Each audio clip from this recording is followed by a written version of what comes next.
Eh mec, comment tu vas? Ça va bien et toi? Ouais, franchement, nickel, qu'est-ce que t'amènes? Bah rien, bah du coup, qu'est-ce que t'as vu au ciné? Ah, t'es curieux, tu veux savoir ce que j'ai vu? Franchement, mec, j'ai Ouais, vu un film trop trop bon. Faut que je t'en parle, franchement. attends, Alors, le attends. film. Ouais, je te rappelle plus tard, attends. Ah,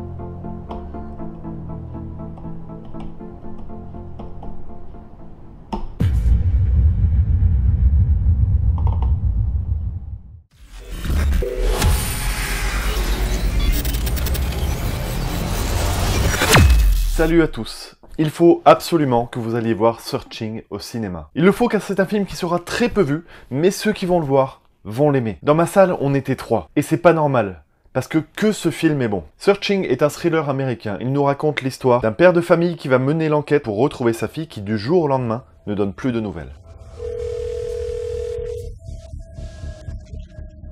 À la base, rien de très original donc côté scénario. Sauf que le traitement du sujet est basé sur un concept. L'intégralité de ce qu'on va voir est filmé par caméra interposée. L'ordinateur, Google, Skype, la télévision, la webcam, Facebook, YouTube, bref, tous les réseaux sociaux y passent et les techniques de diffusion y sont hyper nombreuses. Alors des films abordant les réseaux sociaux, ou en tout cas l'exposition de notre vie privée, il en existe déjà pas mal. Il y a le film Nerve qui parle d'accomplir des actions pour gagner de l'argent aux yeux de followers. Film plutôt sympathique. Bouge pas, il manque un A, papa. Il y a Le Cercle de Circle qui parle de surveillance de masse par une entreprise qui manipule les réseaux sociaux. Bon, ce film-là par contre je trouve n'est pas génial. Ils pourront en faire ce qu'ils voudront.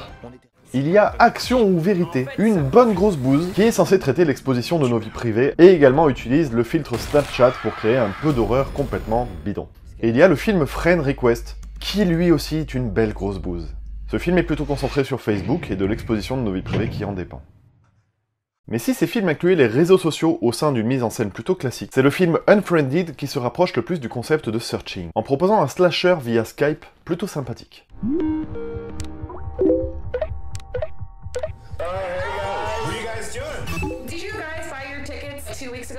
Le problème de ces films est qu'ils ne sont au service que d'une morale bien trop simpliste. C'est-à-dire, les réseaux sociaux, c'est le mal. Allez, oubliez toutes les références que je viens d'évoquer, Searching est le film à concept le plus abouti de la liste. Et c'est bien simple, je vais avoir du mal à lui trouver des défauts. Et c'est pourquoi je vais attribuer la note de 19 sur 20 à Searching, qui à mon sens, dans son genre, est un petit chef-d'œuvre. Je vous le disais donc, dans ce film, tout est montré via des caméras interposées, c'est-à-dire qu'on voit l'écran d'ordinateur, et on voit tout ce qui s'y passe, les recherches sur internet, les vidéoconférences, les recherches de vidéos sur YouTube, etc. Tous ces outils sont maîtrisés à la perfection. Il y a beaucoup de cuts, qui fait que l'image est dynamique, mais qui fait qu'aussi, ça crée de l'action dans ce qu'on nous propose. Et de l'action, bien entendu, au service du suspense. C'est-à-dire que quand il y a un lag, par exemple, eh ben, ça va créer un suspense de dingue. Quand il y a un fond d'écran qui s'allume, ça crée une atmosphère pesante comme jamais.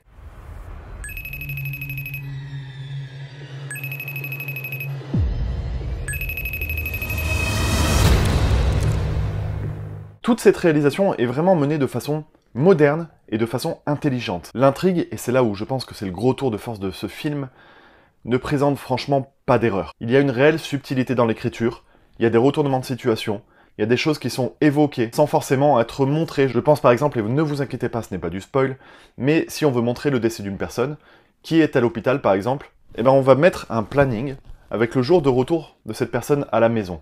Et là, on a donc le lundi, telle personne rentre à la maison. Et puis on a le planning, la souris qui va venir sur ce planning et qui va cliquer sur supprimer. Et là on va comprendre en fait que cette personne ne rentrera pas. C'est un exemple parmi tant d'autres, car c'est un film qui est très pudique et qui ose ne pas montrer les choses pour faire ressentir de l'émotion. Ce qui est assez incroyable, c'est que c'est une première réalisation et que déjà, le réal nous offre une leçon de mise en scène. Il y a un côté très voyeur pour le spectateur à se situer derrière cet écran d'ordi et à visionner toutes les recherches qu'effectue cet homme pour retrouver sa fille.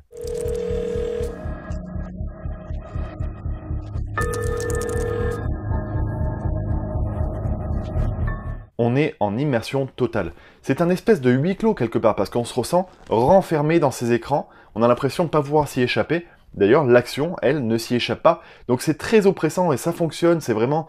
Alors, il y a Hitchcock qui a été employé sur la fiche du film, et oui, c'est vrai qu'on s'y retrouve dans les enquêtes, dans les retournements de situation, il y a du Hitchcock.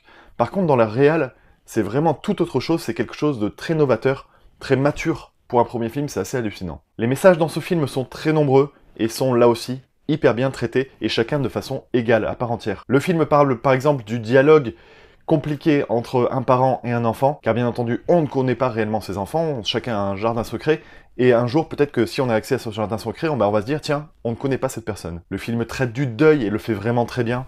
Le film parle évidemment des réseaux sociaux, mais c'est là où c'est intéressant, c'est que je vous disais, tous les films que je vous ai cités, notamment les petits films d'horreur là, sont uniquement là pour dire les réseaux sociaux c'est le mal. Eh bien ici, il y a évidemment le côté pervers des réseaux sociaux qui est traité, mais les réseaux sociaux sont également un outil de recherche et permettent de déceler certaines enquêtes. Donc, c'est pas complètement manichéen et c'est ça qui est intéressant. Il y a une très jolie critique de notre société actuelle, de l'individualisme, et donc du regard qu'ont les gens sur les autres, sur le deuil, sur tout ça. J'ai pas envie en fait de vous raconter plus dans le détail parce qu'il faut que vous alliez voir ce film avec la surprise. Il faut que vous découvriez pour la première fois tout ce que vous réserve ce petit bijou. Voilà, le film parle des faux semblants, c'est une critique des médias, ça montre que notre vie entière est étalée sur Facebook. Enfin, bref, ça parle de vraiment beaucoup de choses, en je sais plus combien ça dure, 1h40 peut-être. Voilà, il y a vraiment rien à reprocher à ce film. Tout est bien fait. La réalisation, l'image, le jeu d'acteur qui est vraiment impeccable, l'intrigue, le scénario. Voilà, j'ai juste envie de vous dire, courez, franchement, si vous avez la possibilité, s'il est à l'affiche de votre cinéma, il faut aller soutenir Searching au cinéma. Voilà, je vais m'arrêter là et pas vous en dire plus. J'espère que vous avez aimé le côté inattendu de ce zoom. Je me dis que ça peut inciter les gens à aller voir une critique de film qu'ils n'auraient pas forcément vu à la base. Je veux dire, si on voit la fiche de Searching, bah peut-être que beaucoup d'entre vous ne seraient pas venus cliquer dessus. J'en profite au passage pour faire un merci à Tonton, à Antonin, et je vous invite vraiment, si vous souhaitez me soutenir, si vous souhaitez soutenir mes nouveaux projets, eh bien à partager mes vidéos. Sur ce, moi je vous dis à dimanche prochain, 20h. Ciao.